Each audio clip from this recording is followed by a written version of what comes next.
ओम सं शनैश्चराय नमः। आइए श्रवण करते हैं कर्मों के फलदाता शनिदेव का व्रत कथा, जिसके श्रवण से होते हैं शनि देवता प्रसन्न। एक समय स्वर्गलोक में प्रश्न उठा कि सबसे बड़ा कौन है। 9 ग्रहों में विवाद हो गया। विवाद इतना बढ़ा कि भयंकर युद्ध की स्थिति हो गई। निर्णय के लिए सभी देवता देवराज इंद्र के पास पहुँचे और बोले, हे देवराज, आपको निर्णय करना ही होगा कि हम में से सबसे बड़ा कौन है। देवताओं का प्रश्न सुनकर देवराज इंद्र उलझन में पड़ गए। इंद्र बोले, मैं इस प्रश्न का उत्तर देने में समर्थ नहीं हूँ। पृथ्वी लोक में उज्जैनी नगर में राजा विक्रमादित्य, उनके पास चलते हैं। देवराज इंद्र सहित सभी देवता उज्जैनी नगरी में पहुँचे। महल में पहुंचकर जब देवताओं ने उनसे प्रश्न पूछा तो राजा विक्रमादित्य कुछ देर के लिए चिंतित हो गए, क्योंकि सभी देवता अपनी शक्तियों के कारण महान थे। किसी को छोटा बड़ा कहने से उनका क्रोध सहन करना पड़ता।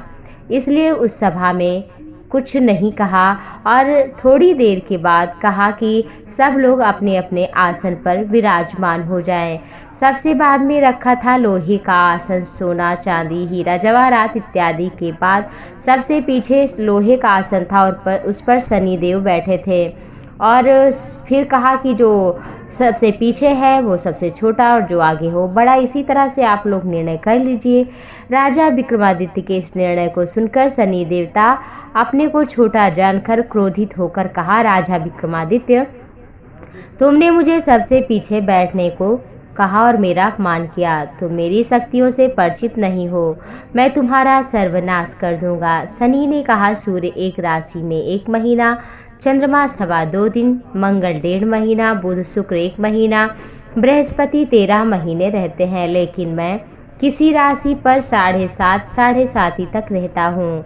बड़े बड़े देवताओं को मैंने अपने प्रकोप से पीड़ित किया है और मेरे शिकार से कोई नहीं बच पाया। यहाँ तक मर्यादा पुरुषोत्तम भगवान श्री राम भी वन को गए।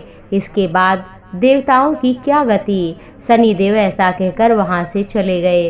राजा विक्रमादित्य पहले की तरह न्याय करते रहे। उनके राज्य में स्त्री पुरुष सभी बहुत आनंद से जीवन यापन कर रहे थे। कुछ दिन ऐसे ही बीत गए। उधर शनि देवता अपने अपमान को भूल नहीं पाए। विक्रमादित्य से बदला लेने के लिए एक दिन शनि देवता ने घोड़े के व्यापारी का रूप धारण किया और बहुत से घोड़ों के साथ उज्जैनी नगरी पहुँचे।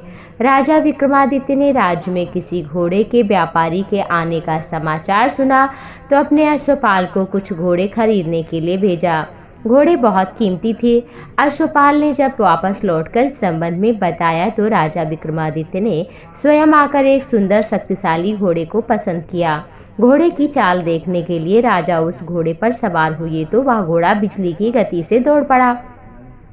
तेजी से दौड़ता हुआ राजा को दूर एक जंगल में ले गया और फिर राजा को वहां गिराकर जंगल में कहीं गायब हो गया। राजा अपने नगर को लौटने के लिए जंगल में भटकने लगा, लेकिन उन्हें लौटने का कोई रास्ता न मिला। राजा को भूख प्यास लग गई। बहुत घूमने पर एक चरवाहा मिला। राजा ने उससे पानी मांगा। पानी पीकर राजा ने उस चरवाहे को अपनी अंगूठी दे दी। फिर उससे रास्ता पूछकर वह जंगल से निकलकर पास के नगर में पहुंचा। राजा ने एक सेठ की दुकान पर बैठकर कुछ देर आराम किया। सेठ ने राजा से बातचीत की तो राजा ने उसे बताया कि उज्जैनी नगरी से आया हूँ। राजा के कुछ देर दुकान पर बैठने से सेठ जी की बहुत बिक्री हुई। सेठ ने राजा को बहुत भाग्यवान समझा और खुश होकर उसे अपने घर भोजन के लिए ले गया। सेठ के घर में सोने का एक हार खूंटी पर लटका हुआ था। राजा उसको उस कमरे में छोड़कर सेठ कुछ देर के लिए बाहर गया। तभी एक घटना घटी। राजा विक्रमादित्य के देखते देखते सोने का हार खूंटी ही निकल गई। सेठ ने कमरे में जब आकर देखा तो हार गायब था। संदेह राजा पर किया, क्योंकि वहाँ कोई और था नहीं। अपने नौकरों से कहा कि इसको रस्सियों से बांधकर नगर के राजा के पास लेकर आओ। राजा ने विक्रमादित्य से हार के बारे में पूछा तो बताया कि देखते ही देखते खूंटी हार को निगल लिया था। इस पर कोई विश्वास नहीं किया और हाथ पांव काटने का आदेश दे दिया। राजा विक्रमादित्य के हाथ पांव काटकर उसे नगर के सड़क पर छोड़ दिया। कुछ दिन बाद तेली उसे उठाकर अपने घर ले गया और उसे अपने कोल्हू पर बैठा दिया। राजा आवाज देकर बैलों को हाँकता रहा। इस तरह तेली का बैल चलता रहा और राजा को भोजन मिलता रहा। शनि के प्रकोप की 7.5 पूरी होने पर वर्षा ऋतु प्रारंभ हुई।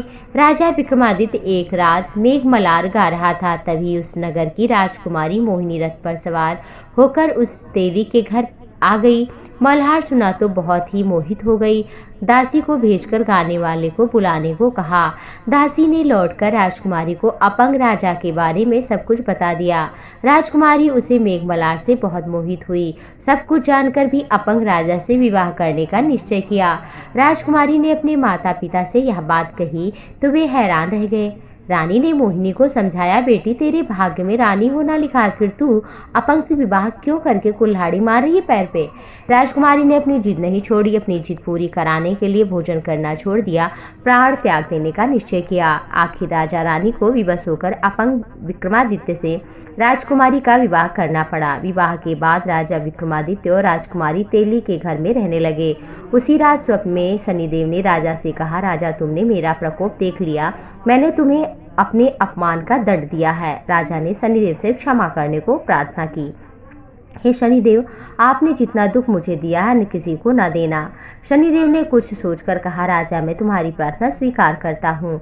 जो कोई स्त्री पुरुष मेरी पूजा करेगा, शनिवार का व्रत करेगा, मेरी कथा सुनेगा, उस पर मेरी अनुकंपा बनी रहेगी। प्रातःकाल राजा विक्रमादित्य की नींद खुली तो अपने हाथ पांव देखकर राजा को बड़ी खुशी हुई। मन ही मन शनिदेव को प्रणाम किया। राजकुमारी भी राजा के हाथ पांव को सही सलामत देखकर आश्चर्य में डूब गई। तब राजा ने अपना परिचय बताया और शनि का प्रकोप की सारी कथा सुनाई। सेठ को पता चला तो दौड़ता हुआ तेली के घर गया, चरणों में गिरकर क्षमा मांगा। राजा ने उसे क्षमा कर दिया क्योंकि यह तो शनिदेव के प्रकोप के कारण हुआ था। सेठ राजा को अपने घर ले गया, भोजन कराया। भोजन करते समय आश्चर्य घटना घटी। सबके देखते खूडी ने हार उगल दिया। सेठ जी ने अपनी बेटी का विवाह भी उसके साथ राजा के साथ किया और स्वर्ण आभूषण धन देकर विदा किया। राजा विक्रमादित्य राजकुमारी मोहिनी और सेठ की बेटी के साथ उज्जैनी नगर में पहुंचे तो उनका भव्य स्वागत हुआ। अगले दिन राजा विक्रमादित्य ने पूरे राज्य में घोषणा कराई कि शनिदेव सभी देवों में सर्वश्रेष्ठ हैं। प्रत्येक स्त्री पुरुष शनिवार को व्रत करे, कथा सुने। राजा विक्रमादित्य की घोषणा से शनिदेव बड़े प्रसन्न हुए। शनिवार का व्रत और व्रत का कथा सुनने के कारण सभी लोगों की मनोकामनाएं भी शनि देवता ने पूर्ण की। सभी लोग बड़े आनंद, प्रसन्नता और खुशी से रहने लगे। जीवन में हर व्यक्ति को कुछ न कुछ चाहिए होता है। वो अपने जीवन में सुख, समृद्धि, धन इत्यादि प्राप्त करना चाहता है, परंतु शास्त्रों के अनुसार हमारे द्वारा पूर्व जन्म में या इस जन्म में किए गए शुभ अशुभ कर्मों का फल शनि देवता देते हैं। तो अगर जो बुरा कर्म करते हैं उनको उसका फल अवश्य ही भोगना पड़ता है। अगर शनि देवता का प्रकोप होता है, शास्त्रों के कथनानुसार 7.5 साल तक परेशानी निरंतर बनी रहती है। परंतु अगर कोई शनिवार के दिन इस कथा को सुनेगा और शनि देवता की पूजा करेगा, नीलांजन समाभासम रविपुत्रम यमाग्रजम छाया मार्तंड संभूतम तम नमामि शनैश्चरम, जो सूर्य और छाया के पुत्र हैं, ऐसे जो नीले रंग के समान हैं, शनि देवता जो भाग्य को बनाने वाले हैं, उनको प्रणाम करना चाहिए। शनिवार के दिन 7.5 या कार्य आपका कभी नहीं बनता तो जरूर आप पीपल के पेड़ पर शनिवार के दिन जल चढ़ाएं, सरसों के तेल का दीपक जलाएं, काला छाता, काला जूता, काला कपड़ा, काला तिल, सरसों का तेल, लोहा इत्यादि जो आपके पास हो, काली गाय दान कर सकते हैं। जो आपको सबसे सहूलियत लगे उस चीज़ का दान करें। और साथ ही साथ परिक्रमा करते हुए श्री हनुमान चालीसा का पाठ करें। इससे अगर आप लगातार करते रहेंगे, रविवार के दिन पीपल के पेड़ की पूजा नहीं करनी चाहिए, बाकी दिनों में आप ऐसा करें, आपको कुछ ही दिनों में इसका असर जरूर दिखेगा। शनि देवता प्रसन्न होंगे और आपके जीवन में शुभ, मंगल और कल्याण करेंगे। तो आप सभी भी अगर आपको बड़ा मंत्र नहीं याद हो रहा है तो ओम शम शनैश्चराय नमः इस मंत्र का जप करें। और जिन चीज़ों का दान करना हो, काली चीज़ों का, उन्हें आप शुक्रवार या अन्य किसी दिन खरीद लें। लोहा शनिवार के दिन नहीं खरीदा जाता। तो शनि देवता आप पर शीघ्र प्रसन्न होंगे। आपके जीवन में आ रही बाधाएं भी समाप्त होंगी, परंतु इस कथा को जरूर सुनना चाहिए। ऐसा करने से शनिवार जो शनि देवता का दिन है, शनि देवता प्रसन्न हो जाते हैं और उनकी सुदृष्टि पड़ती है, कुदृष्टि नहीं पड़ती। और आप सभी पर शनि देवता प्रसन्न हो। जय जय जय शनिदेव।